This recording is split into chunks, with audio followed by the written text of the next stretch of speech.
a very good morning to all News9 viewers. I'm Neha Bhan. We continue to bring you the latest from war-torn Israel. Now in the latest, India on Sunday sent an Air Force flight carrying nearly 6.5 tons of medical aid and 32 tons of disaster relief material for Palestine. According to the Ministry of External Affairs, the IAF flight C-17 departed from Al Arish Airport in Egypt.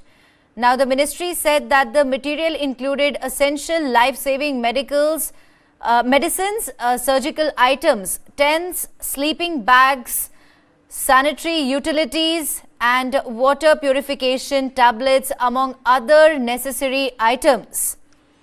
India has sent an humanitarian aid to Palestinians. An IAF C-17 flight, which was carrying around 32 tons of disaster material and 6.5 tons of medical aid, has now in fact been sent to Gaza. This aid has been sent for the Palestinians, and the flight, an IAF C-17 flight, departed from Al Arish Airport in Egypt.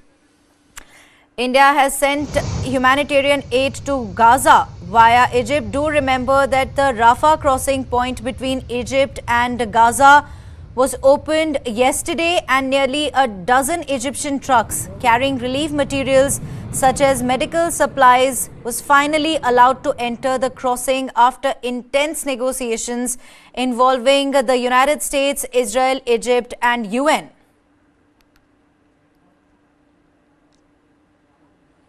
Israeli military spokesperson Admiral Daniel Hagari, while speaking to the reporters on Saturday, stated that Israel will step up its strike on Gaza to increase pressure on Hamas ahead of an expected ground invasion.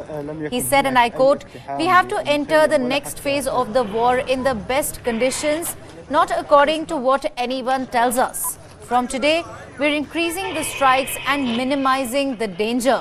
That's what military spokesperson Admiral Hagari told a press conference. He also added that we will increase the attacks, and therefore I called on Gaza City residents to continue moving south for safety. Listen in. For your own safety, move southward. We will continue to attack in the area of Gaza City and increase attacks. The humanitarian aid that has entered to UNRWA from Egypt, we are supervising it to ensure that the water, medicine and water are distributed in this humanitarian area we have set. His comments come in the backdrop of first international aid reaching Gaza on Saturday. Nearly a dozen Egyptian trucks carrying relief materials such as medical supplies was finally allowed to enter the Rafah crossing. And now here Israel issuing a warning and saying that it is going to step up its attack on Gaza to eradicate Hamas, the terrorist organization Hamas, which carried out attacks on southern Israel on the 7th of October.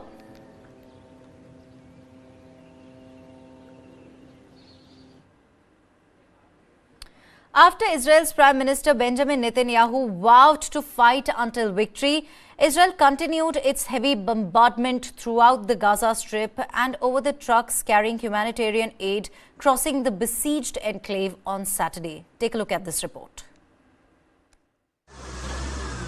In Gaza's Khan Yunis, a bulldozer clears the rubble of a house hit by an airstrike. Israel kept up its heavy bombardment of targets throughout Gaza overnight on Saturday. That's after Prime Minister Benjamin Netanyahu vowed to fight until victory, following the release of the first 2 hostages held by Gaza's ruling Hamas group. Israel's military said fighter jets had struck a large number of Hamas targets throughout the Gaza Strip.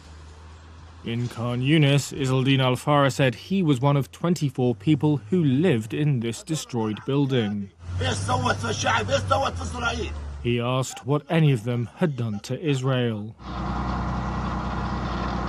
The Israeli military reported a fresh salvo of attacks from Gaza against southern Israeli border communities before dawn, and later sirens sounding in the port city of Ashdod to the north of the Palestinian enclave. There was no immediate word of casualties in either incident. On Friday, Hamas released Americans Judith Renan and her teenage daughter Natalie, the first hostages confirmed by both sides to have been freed. They were among 200 kidnapped in an October 7th cross-border attack by Hamas militants, in which 1,400 people, mainly civilians, were killed. It was the deadliest single attack on Israelis since the country's founding 75 years ago. Gaza's health ministry said Israel's retaliatory air and missile strikes have killed more than 4,000 Palestinians, including hundreds of children. Over 1 million of the besieged enclave's 2.3 million population are reported to have been displaced. The United Nations Humanitarian Affairs Office said more than 140,000 homes, nearly a third of all homes in Gaza, had been damaged, with nearly 13,000 completely destroyed. International attention has been focused on getting aid to Gaza through the one access point not controlled by Israel. On Saturday, the first trucks carrying aid passed through the Rafah border crossing with Egypt. The UN said the 20-truck convoy included life-saving supplies that would be received by the Palestinian Red Crescent. Hamas said the delivery, which follows days of diplomatic wrangling, included medicine and limited amounts of food. UN officials say at least 100 trucks a day are needed in Gaza to cover urgent needs, and that any delivery of aid needs to be sustained and at scale. The Cairo Summit hosted by Egypt on Saturday failed to reach an agreement on how to contain the violence between Israel and Hamas. The Arab leaders condemned the Israeli bombardment of Gaza, while mostly Western countries said civilians should be shielded. But with Israel and senior United States officials absent, there was no consensus on how to resolve the conflict.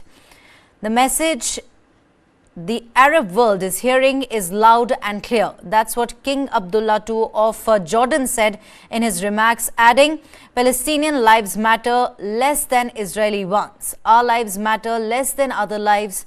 The application of international law is optional and human rights have boundaries. They stop at borders, they stop at races, and they stop at religions. Now, the European countries did not agree to sign the charter brought forward by Egypt as it omitted out Israel's right of self-defense against Hamas. After hours of speeches, the gaping divide between the Western countries and Arab countries remained as pronounced as ever. However, despite the lack of a summit declaration, it was clear that even the Western countries agreed to a steady flow of humanitarian aid to Gaza, with many promising to increase the aid.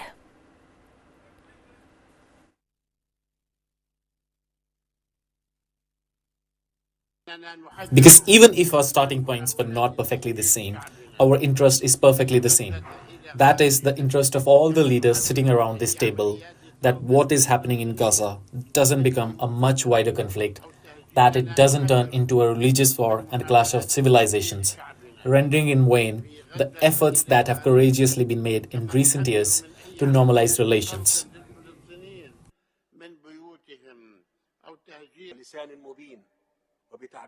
I can assure the world very clearly and honestly of the will of the Egyptian people that the solution to the Palestinian issue will not happen under any circumstances at the expense of Egypt ever. I invited you all here today so we can come together to an agreement on a roadmap that aims at ending the current humanitarian disaster in Gaza.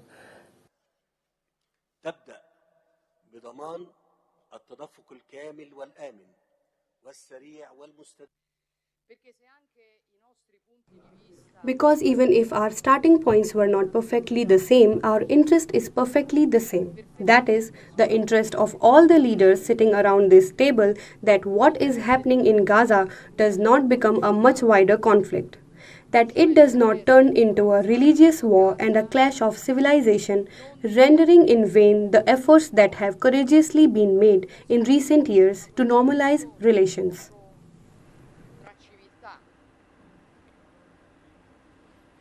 Israel finally allowed humanitarian aid to Gaza on Saturday after 12 days of siege. The aid flowed through the Rafah border crossing from Egypt, carrying food, water, and essential medical supplies. The UN said 8 convoys included life-saving supplies and would be distributed in South Gaza by the Palestinian Crescent. The UN also said that 100 convoys would be needed every day in Gaza as aid. Israel did not allow any fuel to enter Gaza as Hamas can use that to make weapons. President Biden cheered for the arrival of aid in Gaza and said that he would keep working with all parties to ensure Rafah crossing remains open.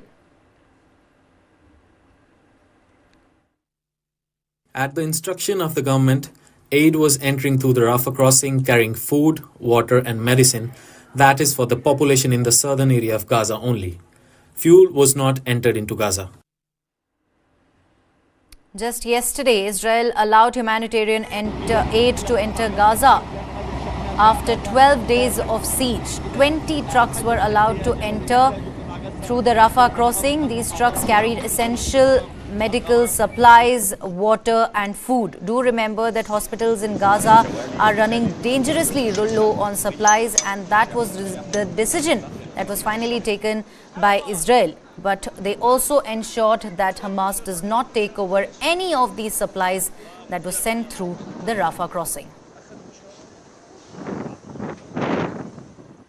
As trucks carrying humanitarian aid crossed into Gaza on Saturday, some Gazans said it was far from what was needed to help over 2 million people currently under siege in the Strip. Take a look at this report to know more. The first convoy of trucks carrying humanitarian aid crossed into Gaza Saturday from the Egyptian border. It comes after 12 days of total siege of the Strip since the October 7th attack on southern Israel by Hamas militants, which killed 1,400 Israelis. But for many who have been displaced in the growing conflicts, 20 trucks are simply not enough for the enclave's 2.3 million people.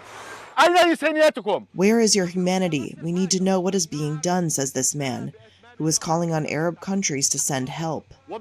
Before the outbreak of war, an average of about 450 aid trucks were arriving daily in Gaza. Since the October 7th attack, Israel has hammered Gaza with airstrikes. Here, in a crowded school in Gaza's south, Tahrir Tabash and her children are among hundreds of other families taking shelter from Israeli bombardment. She says that if her children hear so much as a chair being moved, they jump in fear. Our children suffer a lot at night.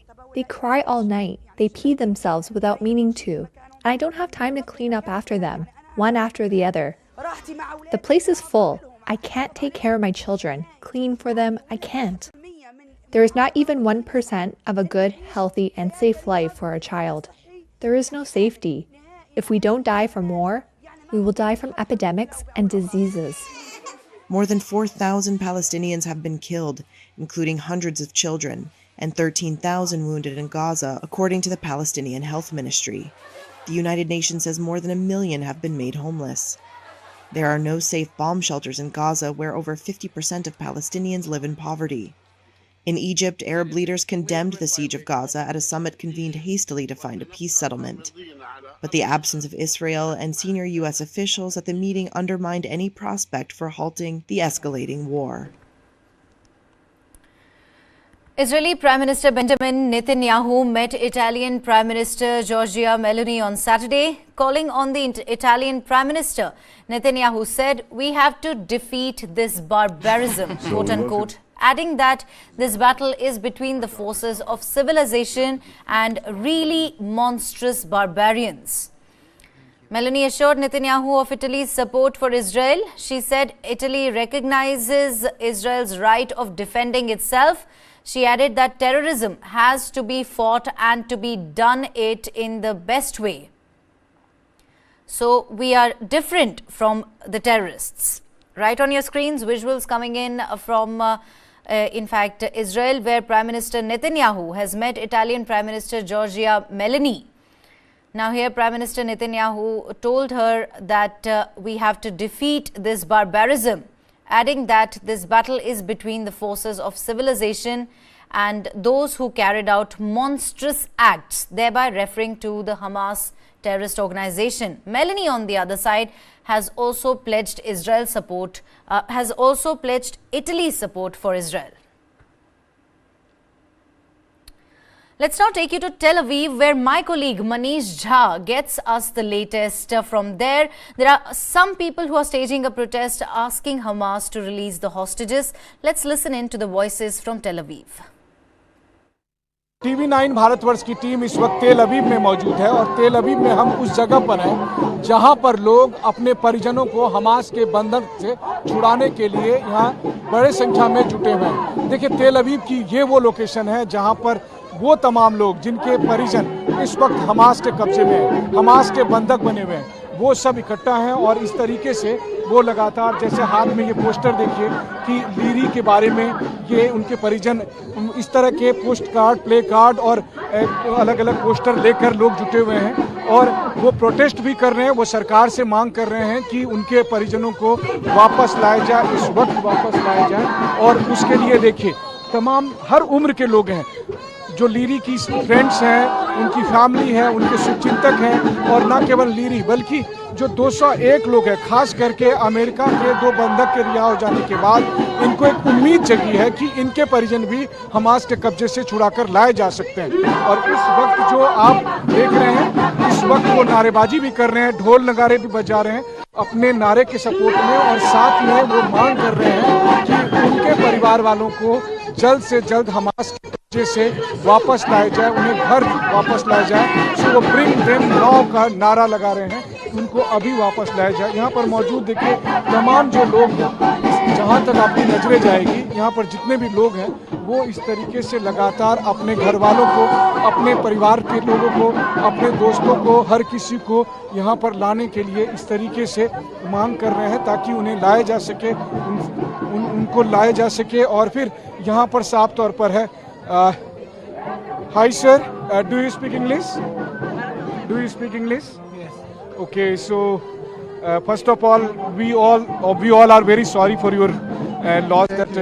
So, what is your demand and what you are saying here?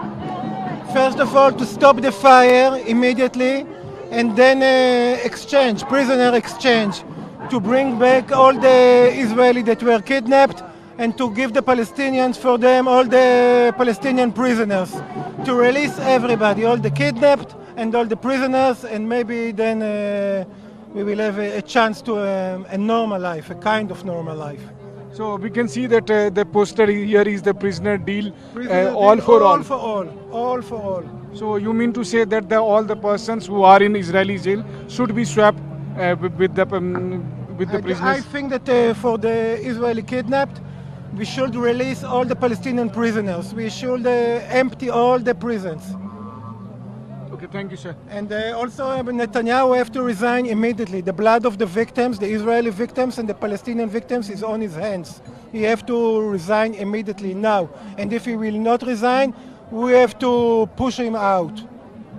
तो यहाँ पर देखिए ये कह रहे हैं कि जितने भी लोग हैं जो कि इस वक्त इजराइल के जेल में बंद हैं, उनको छोड़ना पड़े तो उनको छोड़ दो, लेकिन हमारे बंधकों को रिहा करो। और इसके साथ मैं एक बार फिर आपको कहता हूँ, अमित जरा इधर अंदर आइए। जब ये लोग गाने भी गा रहे हैं उन प्रिजनरों को छोड़ने के लिए, देखिए यहाँ पर अमित जरा आप आगे बढ़िए और आगे बढ़कर सुनाइए। देखिए कि किस वो जो गाना गा रहे हैं प्रिजनर्स, बंधकों की रिहाई के लिए तमाम परिजन, और इन सब का कहना है कि चाहे प्रिजनर एक्सचेंज हो, बदला बदली हो, जो इजराइल के लोग हैं जो कि बंधक हैं हमास के, और इजराइल में जो फिलिस्तीन के लोग हैं उनको स्वैप किया जाए, लेकिन इन्हें छुड़ाया जाए। इसके साथ यहाँ पर ये गाना गा रहे हैं।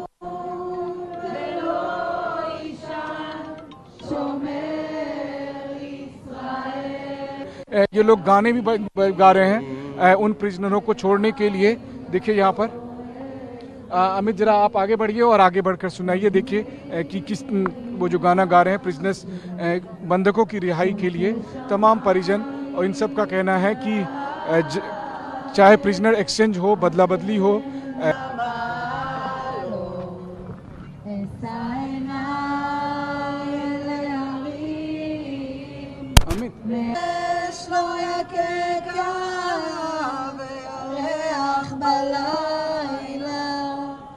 השם ישמורך מכל רעך מעתה ועד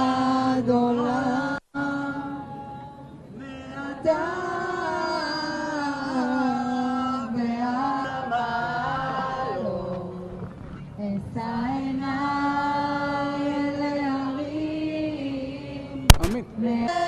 לא יקקה וירח בלילה, השם ישמורך מכל רעך מעתה ועד עולם, מעתה לא אשא עיניי אל ההרים, אש לא יקקה וירח בלילה, השם ישמורך מכל רעך מעתה ועד עולם, מעתה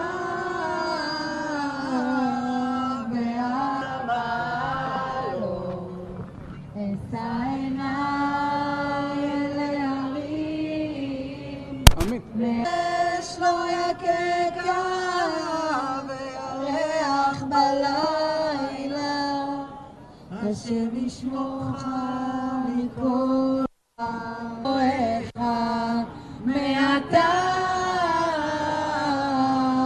ועד עולם, מעתה ועד לא אשא עיניי אל ההרים, אש לא יקקה וירח בלילה, השם ישמורך מכל רעך.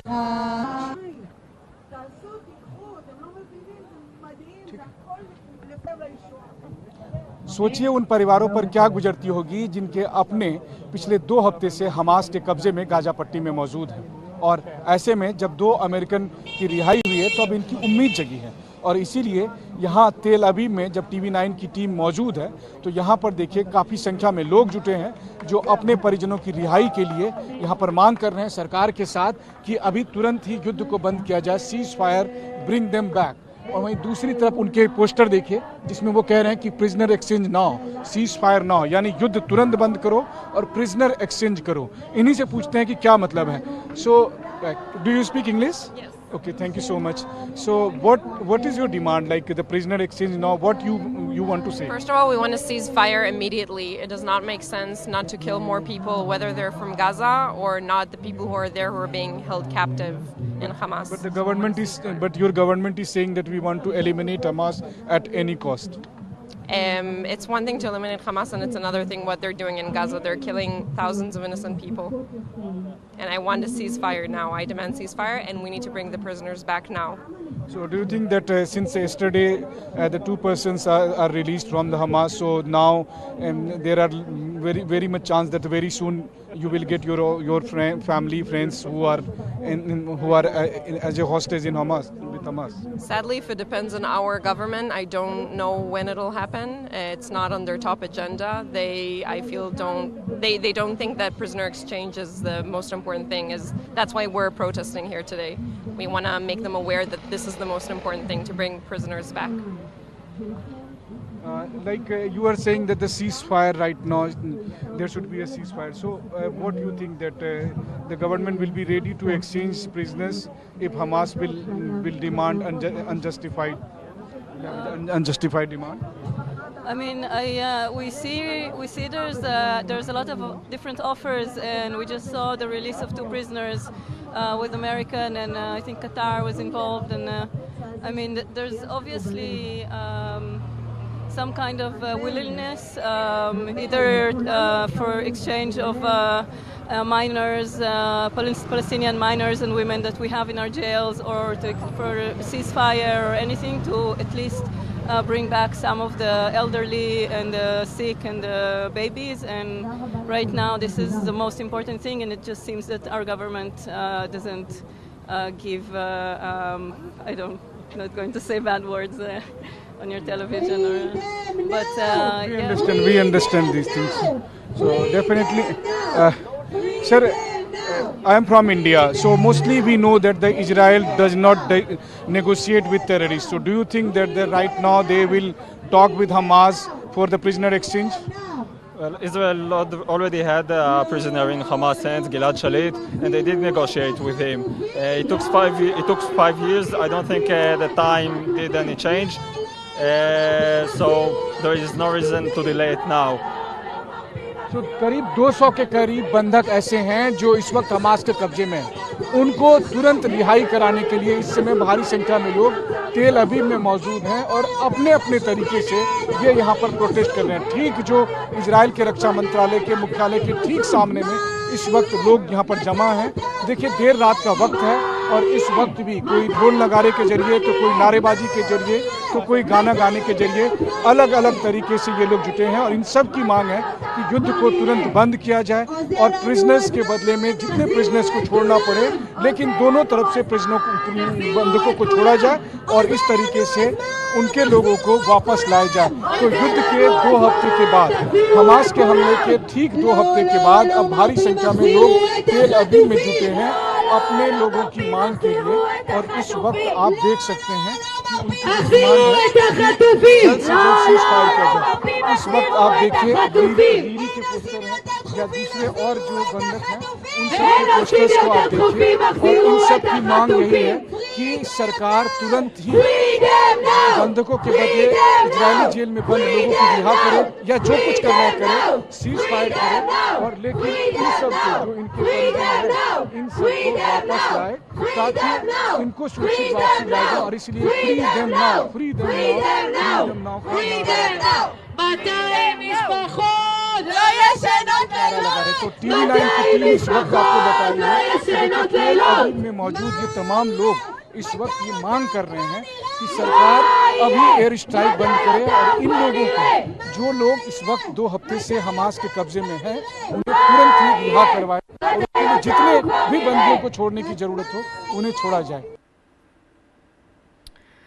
The Islamist group Hamas has released 2 United States hostages, mother and daughter Judith and Natalie Renan, who were kidnapped in its attack on Israel. Now, a Hamas spokesperson said the decision was for humanitarian reasons and to prove claims made by Biden and his fascist administration are false. The Islamist group Hamas has freed 2 American hostages, a mother and a daughter, the first known hostage release in the war between it and Israel. Israel's military spokesperson said Judith and Natalie Renan were kidnapped during Hamas's surprise attack on Israel on October 7th, and that they were received on the border by Israeli forces. The International Committee of the Red Cross says it transported them through Gaza. The Hamas attacks in Israel killed 1,400 people. Around 200 were taken as hostages.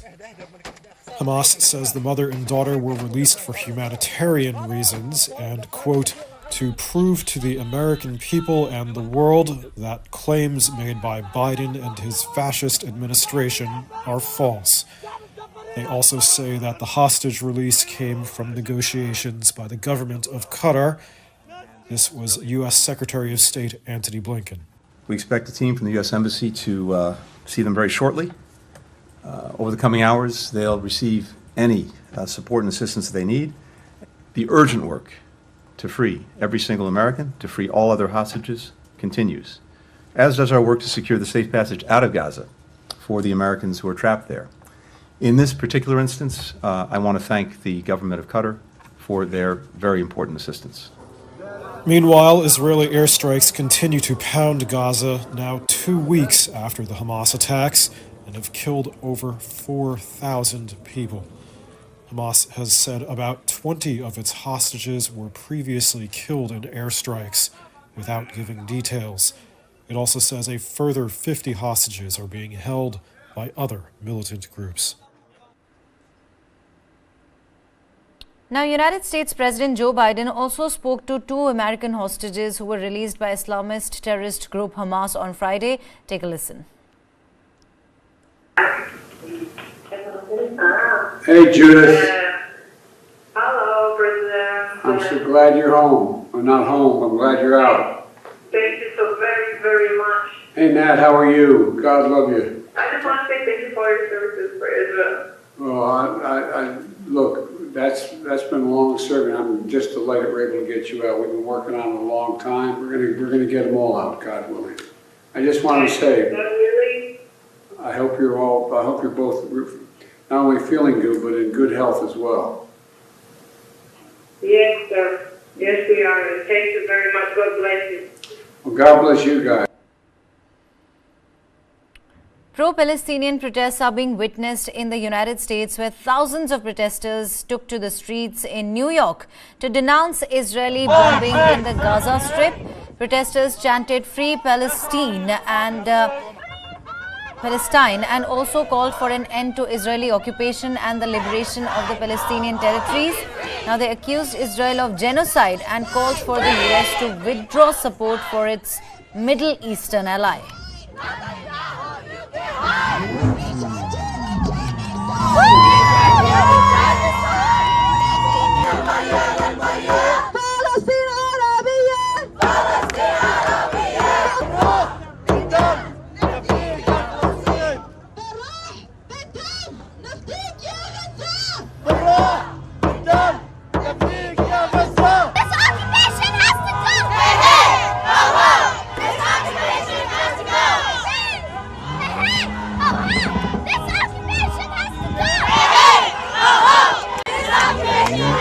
So we are here just to show the support for our people in Gaza. They've been bombed and besieged for the last 2 weeks and cut off all the means of living like waters and electricity and the basic necessity of life. What we're experiencing today, it's happening in Palestine, is a genocide against Palestinian people. This is a human rights issue. This is not a religious issue. So if you stand on the right of justice and life, on the side of life, we ask you to come out. As you can see, thousands of people are marching on the streets, not wanting their tax dollars to be supporting a literal genocide. While I'm not Palestinian myself, I think many people here may not be Palestinians, but we all feel for the pain and sufferings of the Palestinians. They're under occupations, they're under apartheid regime, and the whole world knows their sufferings. Unfortunately, there's double standards.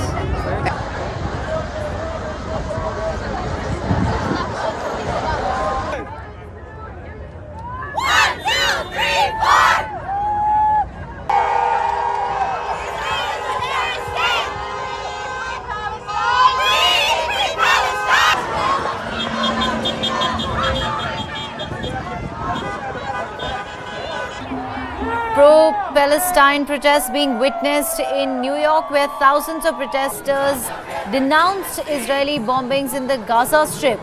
They were heard chanting "Free Palestine" and also called an end to Israeli occupation and the liberation of Palestinian territories.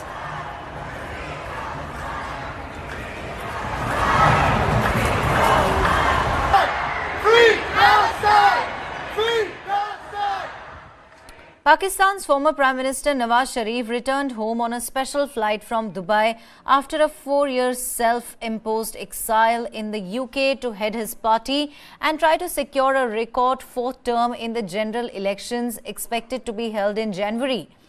The 73-year-old veteran politician led a rally in his hometown of Lahore after his plane's arrival in Islamabad with 194 people from his party and media organizations. Former Pakistan Premier Nawaz Sharif has condemned Israeli siege of Gaza, saying the ongoing cruelties that are being inflicted on the people of Palestine are against human rights. He added that Palestinians should get their rights so that they can also spend peaceful lives. Listen in. Allah Ta'ala फलस्तीन की मदद करें, हम सब मिलकर फलस्तीन की मदद करें, उनको जुल्म से बचाएं, उन पे भी जो इस वक्त जुल्म का सिलसिला जो जारी है वो इंसानियत के खिलाफ जुल्म है। हम उसको हर तरीके से कंडेम करते हैं, मेरे साथ मिलके कहो, हम हर तरह से उसको रद्द करते हैं, बोलो रद्द करते हैं। फलस्तीन का बाइज्जत हल निकालो, उनका हक उनको वापस दिया जाए और उनका हक उनको मिले, वो भी चैन सुकून से अपनी जिंदगी गुजार सकें। उनको हक से महरूम करना और उसका हक किसी और को दे देना, ये बहुत बुरी बात है। इसको हम कभी कबूल नहीं करेंगे, पाकिस्तान कभी कबूल नहीं करेगा, पाकिस्तान के अवाम कभी कबूल नहीं करेंगे। Now his return to Pakistan happened not long after an Islamabad court granted him protective bail. This means that he cannot be arrested before he shows up in court.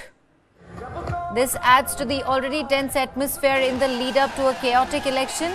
Pakistan has been dealing with political turmoil ever since they removed another Prime Minister, Imran Khan, who used to be a rival of Sharif. Now, even after his arrival, he ensured that he makes a mention of the ongoing Israel-Hamas war, and he stated that the 73-year-old, in fact, a politician from Pakistan, condemned Israeli siege of Gaza, and he said the ongoing cruelties that are being inflicted on the people of Gaza are condemnable, and the Palestinians should get their rights so that they can also spend peaceful lives.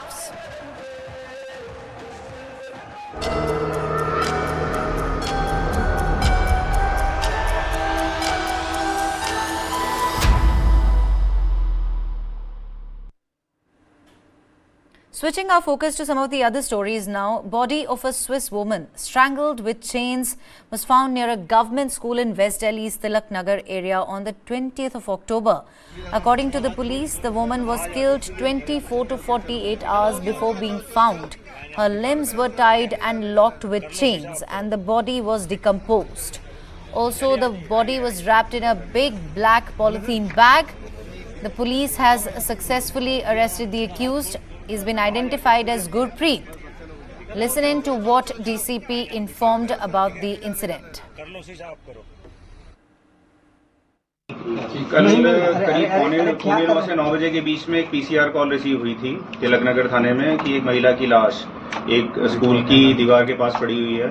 सूचना मिलते ही local police हरकत में आई, साथ ही साथ district के special staff और specialised teams को भी वहां पर मौके पर पहुंचने के लिए कहा गया। वहां पर पहुंचकर जो प्रिलिमिनरी इंक्वायरी थी या प्रिलिमिनरी सीन ऑफ क्राइम था, उसको देखकर हमें लगा कि ये मर्डर का मामला है, इसलिए धारा 302, 201 आईपीसी के तहत हमने मुकदमा दर्ज करके और तफ्तीश शुरू की।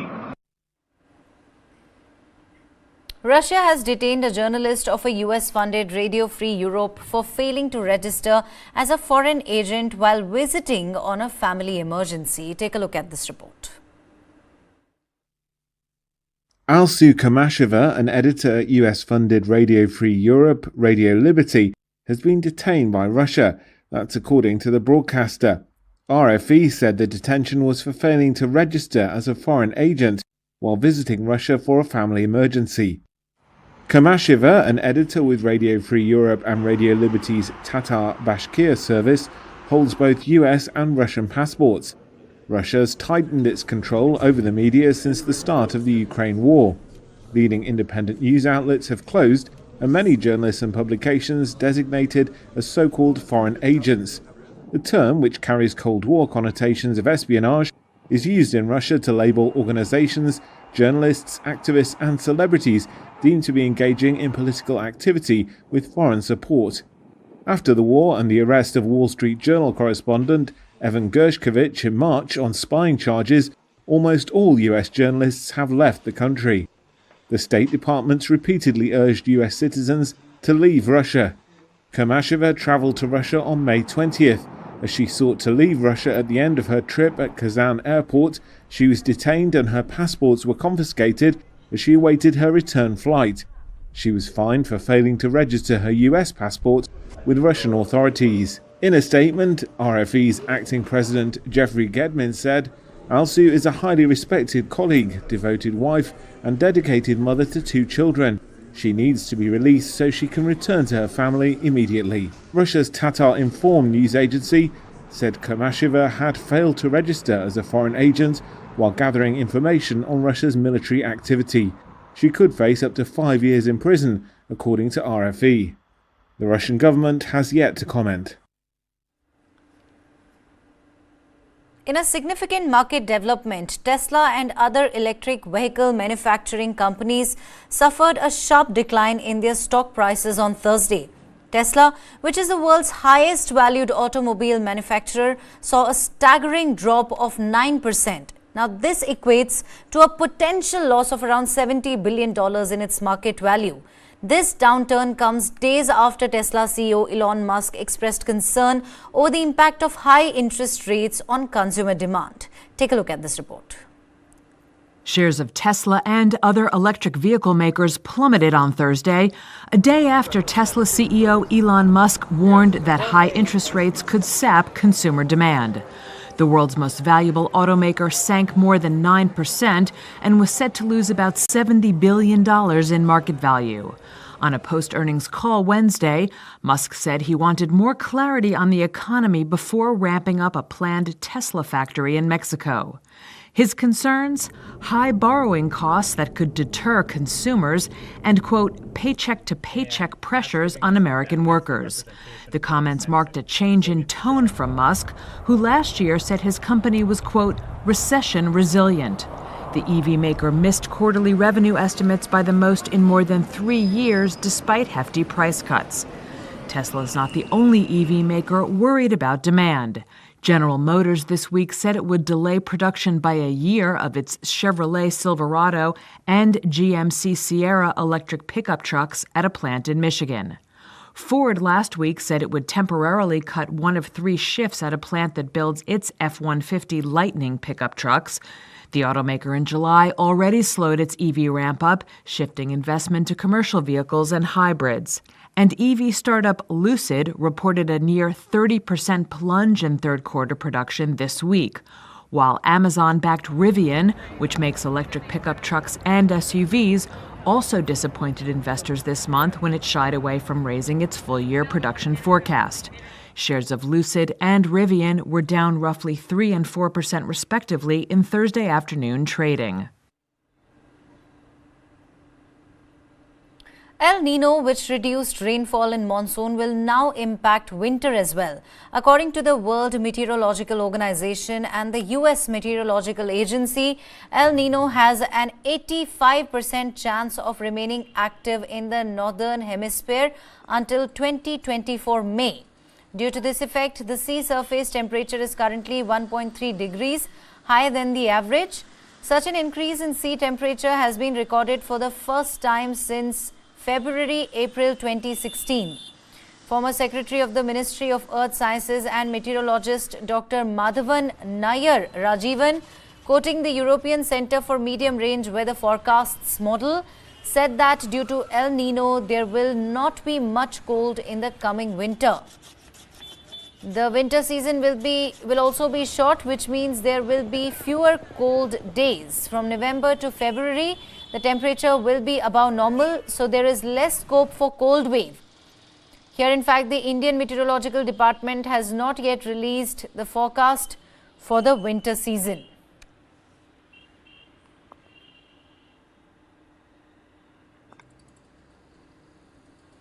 Now get ready for an incredible celebration. The Festival of India, brought to you by TV9 Network, is set to light up Major Dhyan Chand Stadium in Delhi from October 20th to 24th. And guess what? Entry is absolutely free. Remember, the TV9 Festival of India is already underway and it will go on till 24th of October. Starting at 10 a.m., the explosive event is your pre-Diwali extravaganza, offering a treasure trove of goods from India and from around the world. If you're hungry, we've got you covered with over 100 food stalls serving up scrumptious dishes from various Indian states and international favorites. But it doesn't stop at food. You can shop for home appliances, stylish clothes and the latest gadgets, electronic goodies, furniture, two-wheelers and more, all at fantastic prices. And the fun doesn't even end there. We are rolling out exhibitions from Italy, Turkey, Iran, Afghanistan, Thailand and other countries, plus live music to keep the festival vibes high. There will be amazing programs showcasing the unique art and culture of different states, giving you a taste of Indian life in all its vibrant glory. So do join us for the Festival of India, a vibrant blend of shopping, delicious streets and unforgettable experiences. It's a date you won't want to miss.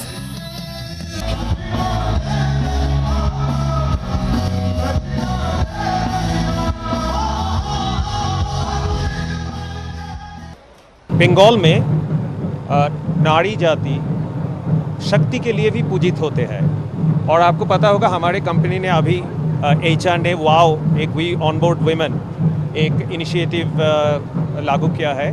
तो हम ये सोचते हैं as an organisation हम लोग women empowerment के बारे में बहुत सजग रहते हैं और इसीलिए Durga Puja is a symbolic festivity of celebrating women empowerment and the power of women empowerment. हम न्यूज़ चैनल है, न्यूज़ ऑर्गेनाइजेशन है, देश के सबसे बड़ा न्यूज़ नेटवर्क है, तो हम जो भी करते हैं उसमें हमारे दर्शकों के लिए कोई संदेशा रहता है।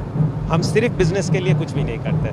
देखिए, दुर्गा पूजा शक्ति की आराधना का पर्व है। हम सबको शक्ति चाहिए, ताकत चाहिए। हम देश, समाज और अपने नेटवर्क की ताकत के संकल्प के साथ इस पूजा का शुभारंभ कर रहे हैं। आपको देश की जो विविधता है, यह देश इतना विविध है, उसके दर्शन इस पंडाल में होंगे। सभी देशों के, सभी प्रांतों के रहन सहन और खान पान का यहाँ इंतजाम है। That's all we have in this edition of the Bulletin. It's a goodbye from my side for now. I'll see you soon again. Thank you very much for watching. Have a blissful day ahead.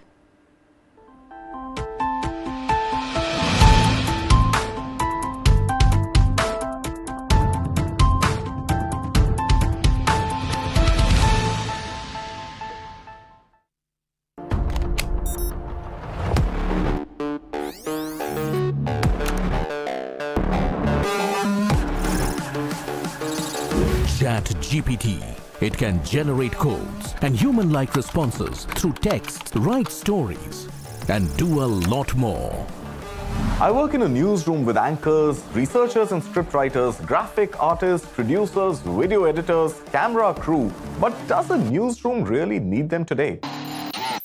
All of us have to think about unique and distinctive value addition that cannot be automated or repeated or replaced by a machine.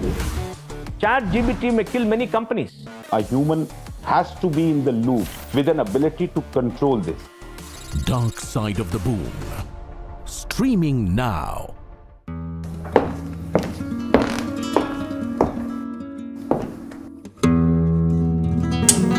Hello everyone, Namaskar. I'm music composer Ricky Cage. 3-time Grammy Award winner and a United Nations Goodwill Ambassador. And you're watching me on First Person on News9 Plus.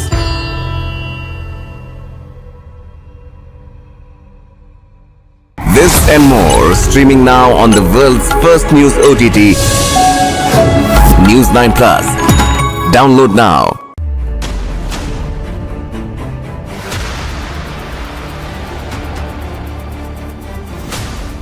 BrahMos. Stealthy, lethal, precise. It flies at 3 times the speed of sound and cuts through a warship like a hot knife through butter. China's navy has threatened its neighbors, and they are turning to the BrahMos for protection. The Warship Killer. This and more streaming on world's first news OTT, News9 Plus. Download now.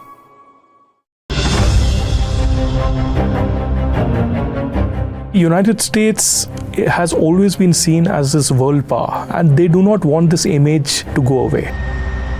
Any attack which is simultaneous on the Gaza Strip will create a public opinion against America. So therefore they cannot be entirely pro-Israel and they cannot be entirely anti or even swing on the other side and become pro-Arab. And with a fresh war brewing in the Middle East, the trade, the economy and the business is going to miserably suffer, and that's the last thing that Biden would want.